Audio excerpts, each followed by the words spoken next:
Гром ќе биде партија со своите кандидати на председателските избори и на парламентарните избори, партија која ќе покаже дека во Република Македонија се менува нешто на политичката сцена. Црно-белата слика која што ја гледаме во изминатиот период и тој избор кој што до сега граѓаните го има не е доволен.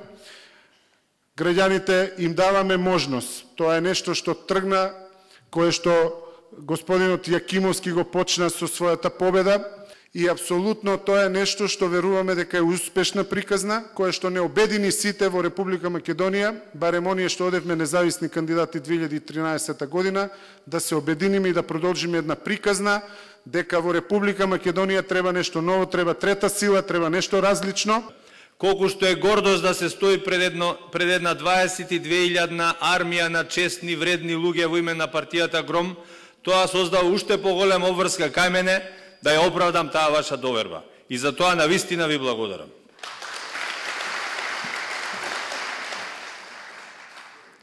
Почитувани, прв императив ќе биде да го вратиме неговото височество граѓанинот на пиедесталот во Република Македонија. Во овие изминати 20 на години се изгуби човештината, се изгуби индивидуата, се изгуби човекот.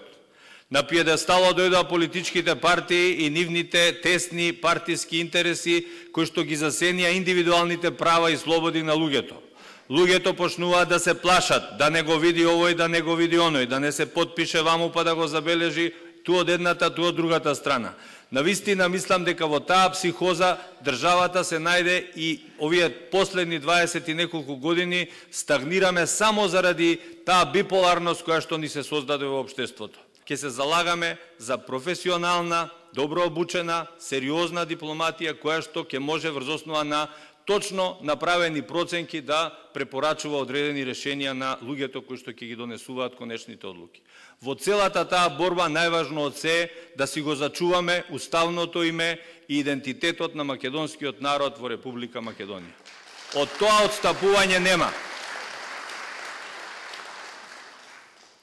Во Македонија нема политички диалог. Знаете на 24 декември што се случи. Каде беше председателот да ги повика политичките лидери на маса и да рече: "Ало, сакате да ја запалите државата? Дајте да седнеме да се издоговориме затоа што не гледа цел свет какви ѓурулти правиме низ државата." Меѓутоа, тој се сокри некаде и политички диалог од тогаш нема. Чекаме меѓународната заедница да доаѓа и да ни биде медиатор помеѓу политичките лидери. Срамота за една држава. Тоа како председател нема го дозволам. Во Македонија нема јавна дебата. Кога последен пат сте слушнале соочување на врвни политички функционери од позицијата и од опозицијата да дебатираат на некое прашање? Тоа се фингирани расправи во медиуми кои што ги промовираат ту едните, ту другите и вие едноставно пред јавноста не можете да ги изнесувате, односно да ги браните своите аргументи. Како председател на Република Македонија ќе промовирам за секое прашање кое што е важно за граѓаните од Македонија да се отвара дебата и да се дебатира за тие прашања. Јас ќе бидам мегафон на граѓаните. Кога сте слушнале нашиот председател да застане во име на одредена целна група која што се соочува со некој проблем и да рече: "Ало, представници на власта, овие луѓе имаат мака, седнете и решете им го проблемот." Тоа за жал до денеска не се случува.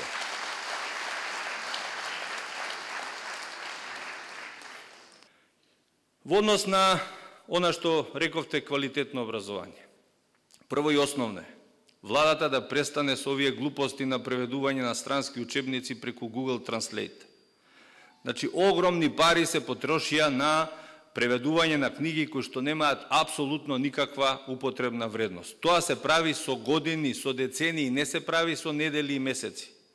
Значи, нас сега ни вметнуваат одредена материја во текот на наставниот процес која што ние не можеме да ја отвориме пред нашите студенти заради неразбирливост. Еве, јас ви велам, учебниците во моите области, јас најтопло не им ги препорачувам на студентите, а сега владата донесе некаков закон со кој што ако не им ги препорачувам, ме казнува 3.500 евра на годишно ниво, зошто не се користеле тие преводи.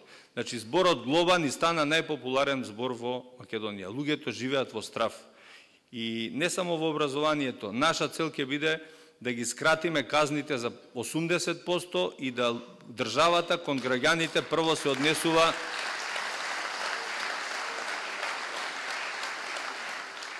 однесува достоинствено опоменувајќи ги луѓето, а не веднаш да им одмерува казна од која што им ја доведува во прашање нивната лична екзистенција. ГРОМ во својата програма во однос на сите овие работи има точно определени прецизни решенија. Наша цел ќе биде да го подигнеме нивото на образованието во Република Македонија, да го модернизираме образованието, да ги пратиме тие современи трендови, за да младите луѓе бидат конкурентни на пазарот на трудот прво во Македонија. Затоа што нам ни се случува да вложуваме десетици илјади евра во едукацијата на младите луѓе и оние најдобрите, кога ќе видат дека во Македонија перспективата се постигнува само со партиска книшка, ќе си ги спакуваат работите и ќе си заминат. Нас не зафати бела чума, од која што ако не престанеме да се заштитуваме, и државата ќе ни пропадне за некоја година.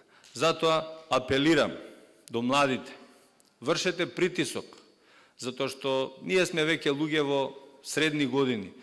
Може би сме некогаш и конзервативни. Меѓутоа, енергијата што ја почувствував на форумот на млади во универзална сала кога се формираше, особено обраќањето на претседателот Бојан, кога отворено му рече на председателе, ние нема да ви лепиме плакати у партијата, ние сакаме да правиме програма у партијата, програма која што младите луѓе ќе ја препознаат, ќе ја доживуваат како своја и ќе ја реализираат. И на тоа сум особено горд.